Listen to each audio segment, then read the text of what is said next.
ভিডিঅ'টোত আমি একেবাৰে সহজ পদ্ধতিৰে এখন মেখেলা কেনেকুৱাকৈ চিলাই কৰিব পাৰি তাৰ ওপৰত ভিডিঅ'টো আগবঢ়াই দিছোঁ। আশা কৰোঁ আপোনালোকৰ এই ভিডিঅ'টো চাই ভাল লাগিব আৰু যদিহে ভাল লাগে তেন্তে প্লিজ লাইক কৰি দিব, কমেণ্ট কৰিব, শ্বেয়াৰ এণ্ড ছাবস্ক্ৰাইব কৰিবলৈ নাপাহৰিব। তেন্তে বলক আজিৰ ভিডিঅ'টো আৰম্ভ কৰোঁ। আজি আমি স্ক্ৰীনত দেখাই থকা এই মেখেলাখনি কেনেকুৱাকৈ ষ্টিচ কৰিছোঁ সেইটো দেখুৱাবলৈ চেষ্টা কৰিছোঁ।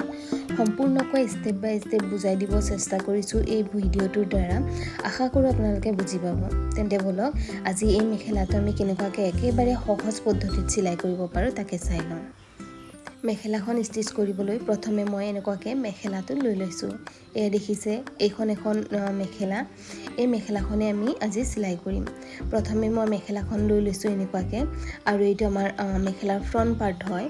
আৰু এয়া মেখেলাখনৰ দুয়োটা ছাইড আমি এনেকুৱাকৈ লৈ লৈছোঁ। এয়া দেখিছে। এতিয়া আমি দুয়োটা ছাইড ধুনীয়াকৈ মিলাই পেলাই এনেকুৱাকৈ লৈ ল'ম। এইটো আমাৰ ফ্ৰণ্ট পাৰ্ট হয়। এয়া ওপৰ ছাইডে যিটো আছে এইটো আমাৰ ফ্ৰণ্ট পাৰ্ট হয়। ইয়াৰ ওপৰত আমি আৰু এটা ছাইডৰ যিখিনি ফুলখিনি আছে সেই ফুলখিনিক এনেকুৱাকৈ ধুনীয়াকৈ মিলাই ল'ম। এয়া দেখিছে দুয়োটা ফ্ৰণ্ট পাৰ্ট এনেকুৱাকৈ ভিতৰ ফালে ৰাখি বেক পাৰ্টকেইটা যিটো বাহিৰৰ ছাইড হয় সেইকেইটাক এনেকুৱাকৈ ওপৰ ফালে ৰাখি ল'ম। এইটো আমাৰ বাহিৰৰ ছাইড হয়, ওলোটা ছাইডটো, আৰু ভিতৰৰ পাৰ্টটোত আমি এনেকুৱাকৈ চিধা ছাইডটো ৰাখি লৈছোঁ। এতিয়া আমি একেবাৰে তলৰ এইখিনি ফুলৰ অংশখিনিক এনেকুৱাকৈ ধুনীয়াকৈ মিলাই ল'ম। আপোনালোকে এইখিনি ফুলটো যিমান ধুনীয়াকৈ মিলাব পাৰিব আপোনালোকৰ মেখেলাৰ ফিনিচিং সেনেকুৱাই ধুনীয়াকৈ আহিব।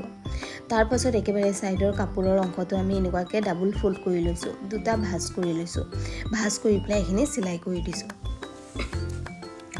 আপোনালোকে এইখিনি অংশত একেবাৰে এনেকুৱাকৈ যদি দুভাঁজ কৰি লয় তেন্তে আপোনালোকে পিছত আৰু মেখেলাখনক আকৌবাৰ চিলাই কৰিব লগা নহ'ব। এনেকুৱাকৈ আমি এটা ছাইডৰ অংশ গোটেইখিনি এনেকুৱাকৈ কাপোৰৰ ছাইডটো ভাঁজ কৰি ল'ম আৰু গোটেইখিনি এটা ছাইড আমি চিলাই কৰি দিম। এয়া তলৰ অংশটো দেখিছে আমাৰ কেনেকুৱাকৈ ফুলৰ পাৰ্টটো আমি মিলাই লৈছোঁ। এনেকুৱাকৈ আপোনালোকেও ফুলৰ পাৰ্টটো মিলাই ল'ব। এনেকুৱাকৈ গোটেই এটা ছাইডটো আপোনালোকে ছাইডৰ অংশটোক ভাঁজ কৰি পেলাই গোটেইখিনি চিলাই কৰি ল'ব।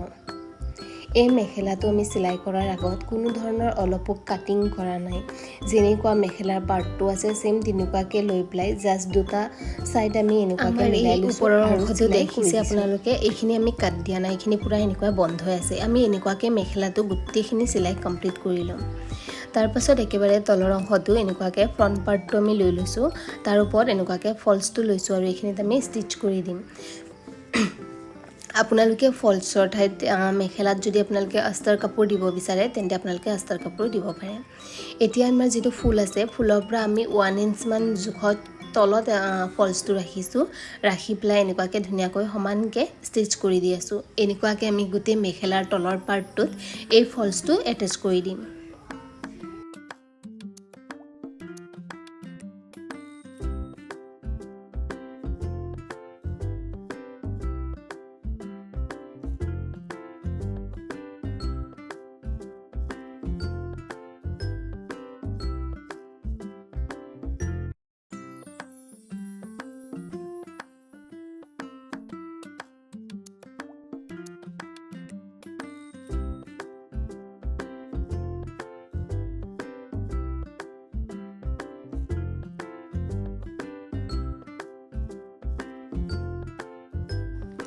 এইখিনি কমপ্লিট হোৱাৰ পাছত আমাৰ ফল্চৰ কাপোৰ যিমানখিনি অভাৰ আছে আমি সেইখিনি কাটিং কৰি উলিয়াই ল'ম।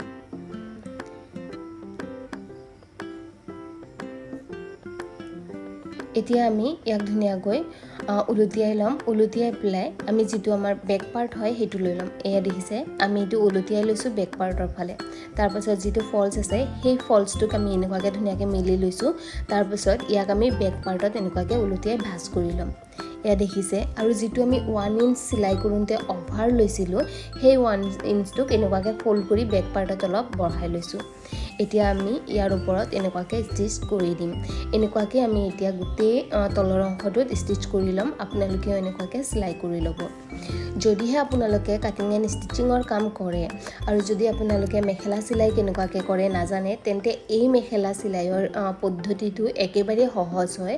আপোনালোকে এবাৰ ট্ৰাই কৰি চাব। আশা কৰোঁ আপোনালোকে ট্ৰাই কৰিলে খুব ধুনীয়াকৈ পাৰিব। এবাৰ ট্ৰাই কৰিব আৰু কমেণ্টৰ জৰিয়তে মোক কমেণ্ট কৰি জনাব আপোনালোকে এই মেখেলা চিলাইৰ পদ্ধতিটো কেনেকুৱা পালে।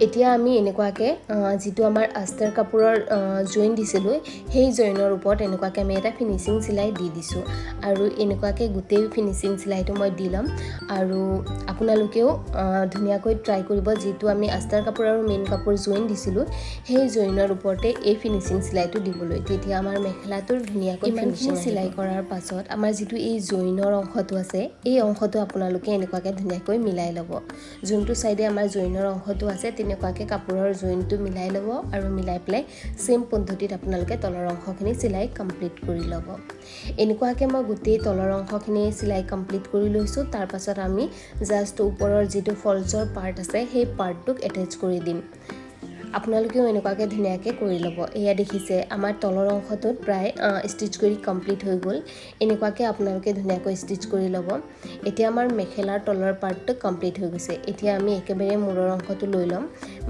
ফলছটো আমি য'ৰ পৰা এটাচ কৰিছিলোঁ সেইখিনি অংশ লৈ লৈছোঁ লৈ পেলাই এইখিনি যিটো ওপৰৰ অংশ হয় এই অংশটোক আমি জাষ্ট ধুনীয়াকৈ ৰাখি ল'ম কাপোৰটো আৰু চিলাই কৰি পেলাই এনেকুৱাকৈ বহুৱাই যাম আপোনালোকেও এনেকুৱাকৈ ধুনীয়াকৈ ফলছৰ মূৰৰ অংশটো সেই অংশটোত এনেকুৱাকৈ জাষ্ট বহুৱাই পেলাই ধুনীয়াকৈ ষ্টিচ কৰি যাব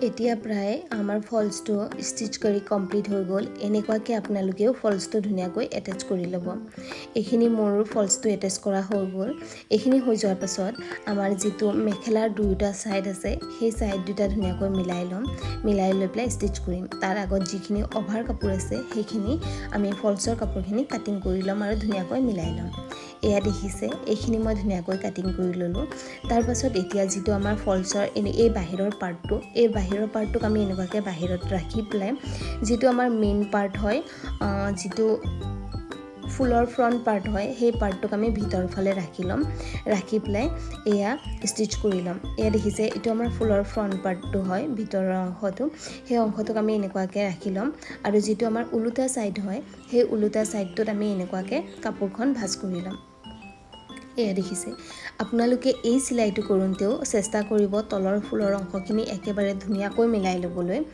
এয়া মই ধুনীয়াকৈ ফুলৰ অংশটো মিলাই লৈছোঁ মিলাই লোৱাৰ পাছত ইয়াত মই আকৌবাৰ ডাবল ফোল্ড কৰিছোঁ দুটা ভাঁজ কৰিছোঁ ভাঁজ কৰি পেলাই ষ্টিচ কৰি দিছোঁ আপোনালোকেও এইখিনিত ধুনীয়াকৈ দুটা ভাঁজ একেবাৰতে কৰি ল'ব নহ'লে আপোনালোকে আকৌবাৰ চিলাই কৰিব লাগিব তেতিয়া আমাৰ মেখেলাখন চিলাই কৰিবলৈ টাইমো লাগে লগতে ফিনিচিঙো ধুনীয়াকৈ নাহে তাৰ বাবে একেবাৰতে এনেকুৱাকৈ আপোনালোকে দুভাঁজ কৰি ল'ব ফিনিচিং খুব ধুনীয়াকৈ আহিব আৰু কোনো ধৰণৰ সূতা ওলাই নাথাকিব মেখেলাখনৰ পৰা এয়া দেখিছে এনেকুৱাকৈ মই দুভাঁজ কৰি পেলাই ষ্টিচ কৰি দিছোঁ এনেকুৱাকৈ মই গোটেই আৰু এই সাইডটো ষ্টিচ কৰি কমপ্লিট কৰি ল'ম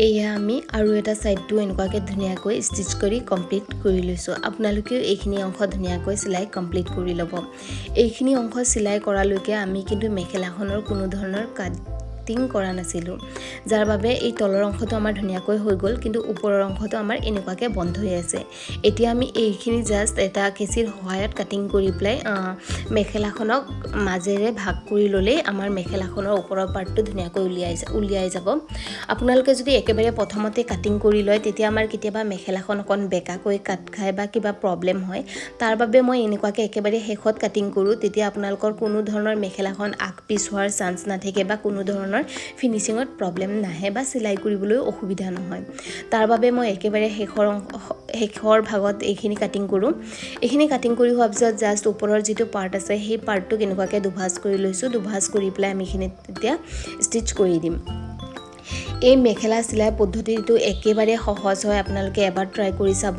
আৰু যদি এবাৰ ট্ৰাই কৰে তেন্তে গম পাব কিমান ইজি হয় আৰু আজিৰ ভিডিঅ'টো কেনেকুৱা পালে কমেন্ট কৰি জনাব যদি কৰবাত কিবা বুজি পাবলৈ অসুবিধা পাইছে তেন্তে মোক কমেন্টৰ জৰিয়তে জনাব মই আপোনালোকৰ অসুবিধাখিনি বুজাই দিবলৈ চেষ্টা কৰিম আৰু এনেকুৱা ধৰণৰ কাটিং এণ্ড ষ্টিচিঙৰ লগত ৰিলেটেড যদি ভিডিঅ' চাব বিচাৰে তেন্তে আপোনালোকে মোৰ চেনেলটো বা মোৰ পেজটো ফলো কৰিবলৈ নাপাহৰিব আৰু ইউটিউব চেনেলটো সাবস্ক্ৰাইব কৰি দিব কাষতে থকা বেল আইকনটো প্ৰেছ কৰি দিব তেতিয়া আপোনালোকে মোৰ নতুন নতুন ভিডিঅ'বোৰৰ নটিফিকেশনবোৰ পাই যাব আৰু আশা কৰো আপোনালোকৰ আজিৰ এই ভিডিঅ'টো চাই ভাল লাগিলে